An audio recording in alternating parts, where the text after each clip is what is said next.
안녕하세요. 오늘은 장애인이 발명 아이디어가 있을 때 그걸 그냥 생각으로 끝내지 않고 특허로 만들고 나아가 장애인 기업 창업이나 공공판로와 연결하는 방법을 쉽게 설명드리겠습니다. 많은 분들이 특허는 돈이 많이 들고 복잡하다라고 생각하는데 장애인이라면 공익변리사 제도를 통해 도움을 받을 수 있습니다. 대한변리사회 안내에 따르면 등록장애인은 공익변리사 지원 대상에 포함되고 특허 및 실용신안에 대해 출원해서 등록까지 무보수 지원을 받을 수 있으며 1년에 한 건 신청이 가능합니다. 왜 이 제도를 알아야 하나? 장애인이 일상생활에서 겪는 불편은 누구보다 자기 자신이 잘 압니다. 그 불편을 해결하려는 아이디어가 있다면 그건 그냥 생각이 아니라 발명이 될 수 있습니다.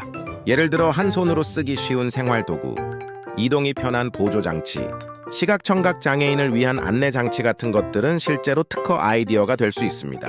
문제는 대부분 여기서 멈춘다는 겁니다. 좋은 생각은 있는데 이걸 어떻게 서류로 써야 하지? 특허 신청은 어디서부터 시작하지? 바로 이럴 때 활용할 수 있는 것이 공익변리사 제도입니다. 대한변리사회는 학생, 장애인, 국가유공자, 기초생활수급자 등을 대상으로 공익변리 대리인을 선임해주고 지원 범위는 출원에서 등록까지이며 의견 제출 통지 대응도 포함된다고 안내하고 있습니다. 그럼 공익변리사 제도로 무엇을 받을 수 있나? 쉽게 말하면 혼자서 특허 문서를 다 쓰지 못해도 전문가의 도움을 받아 출원 절차를 진행할 수 있는 길이 있다는 뜻입니다.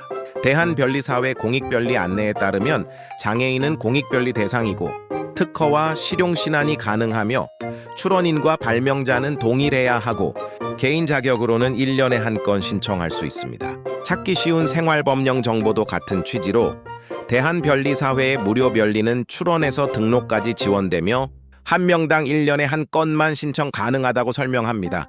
학생, 국가유공자, 장애인, 기초생활수급자는 특허와 실용신안에 대한 상담이 가능하다고 정리되어 있습니다. 그러니까 중요한 건 내가 전문적으로 특허 명세서를 쓸 수 있느냐가 아니라 내 아이디어를 설명할 수 있느냐입니다. 아이디어의 목적, 구조, 사용 방법, 기존 문제점, 기대 효과를 정리하면 출발은 가능합니다. 신청서 작성이 어려울 때 가장 현실적인 방법. 현실적으로 많은 분들이 어려워하는 건 신청 자격이 아니라 발명 설명서 작성입니다. 대한변리사회 안내상 장애인 신청자는 기본적으로 공익변리 대리인 선임 신청서, 발명 설명서와 도면 장애인 증명서를 준비해야 합니다. 이때 좋은 방법은 AI를 먼저 활용하는 겁니다. 예를 들어 이렇게 말하면 됩니다. 내 발명은 손 힘이 약한 사람도 쉽게 열 수 있는 병뚜껑 보조도구입니다. 기존 제품은 힘이 많이 들어가서 불편합니다. 이 발명의 목적, 구성, 효과를 포함해서 공익변리 신청용 발명 설명서 초안을 작성해줘. 이렇게 AI로 초안을 만든 뒤 그 내용을 읽어보고 실제 양식에 맞게 수정하면 신청 준비가 훨씬 쉬워집니다. 즉, AI는 대신 출원해주는 것이 아니라 내 생각을 서류 문장으로 정리하는 보조도구로 쓰는 겁니다. 여기서 끝이 아니라 창업과 판로까지 연결된다. 이제 중요한 연결 포인트가 있습니다.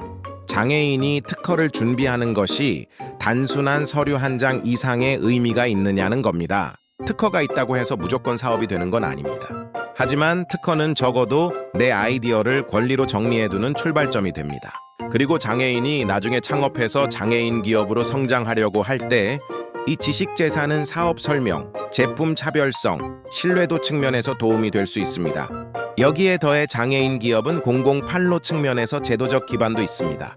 장애인 기업 종합지원센터는 장애인 기업 제품 우선 구매 제도에 대해 공공기관이 당해 연도 제품 구매 총액의 1% 이상을 장애인 기업 제품으로 우선 구매하여야 한다고 설명하고 있습니다.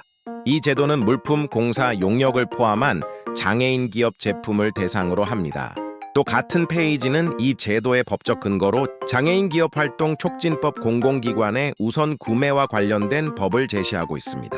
즉, 단순한 권장 수준이 아니라 법령 체계 안에서 운영되는 제도라는 점이 핵심입니다. 그래서 이걸 어떻게 이해하면 되나? 정리하면 흐름은 이렇습니다. 장애인이 생활 속 불편을 해결하는 아이디어를 떠올린다. 그 아이디어를 공익변리사 제도를 통해 특허나 실용신안으로 정리해본다. 그 권리를 기반으로 제품화나 창업을 준비한다. 그리고 나중에 장애인 기업으로 확인받아 공공판로까지 도전해볼 수 있다. 즉, 공익변리사 제도는 아이디어를 권리로 바꾸는 입구이고 장애인 기업 우선 구매 제도는 사업의 판로 가능성을 넓혀주는 제도적 배경이라고 이해하면 됩니다. 이 둘은 완전히 같은 제도는 아니지만 장애인의 입장에서 보면 아이디어 특허 창업 공공판로, 이 흐름으로 충분히 연결해서 볼 수 있습니다. 그래서 저는 이렇게 말씀드리고 싶습니다. 장애인이라면 좋은 아이디어가 있어도 내가 이걸 할 수 있을까?에서 멈추지 마시고 먼저 공익변리사 제도를 통해 권리와 가능성을 확인해 보셨으면 좋겠습니다. 그리고 장기적으로 창업을 생각하고 있다면 장애인 기업 제도와 공공구매 제도까지 함께 보셔야 합니다. 아이디어를 그냥 머릿속에 두는 것과 특허로 정리해 두는 것은 완전히 다릅니다. 특허 한 건이 바로 성공을 보장하지는 않지만 최소한 내 아이디어를 공식적인 자산으로 만드는 첫걸음은 될 수 있습니다. 오늘 영상에서는 장애인이 발명 아이디어를 특허로 준비할 때 활용할 수 있는 공익변리사 제도, 그리고 나중에 창업과 판로까지 생각할 때 함께 알아두면 좋은 장애인 기업 제품 우선 구매 제도를 연결해서 설명드렸습니다. 이 영상이 도움이 되셨다면 좋아요와 구독 부탁드리고 댓글로 남겨주시면 제가 다음 영상에서는 공익변리사 지원 신청서에 실제로 어떤 내용을 써야 하는지, 그리고 AI로 발명 설명서 초안 만드는 방법까지 이어서 설명드리겠습니다. 장애인에게 필요한 것은 단순한 복지가 아니라 아이디어를 권리로 만들고 그 권리를 사업 기회로 연결하는 제도 활용입니다.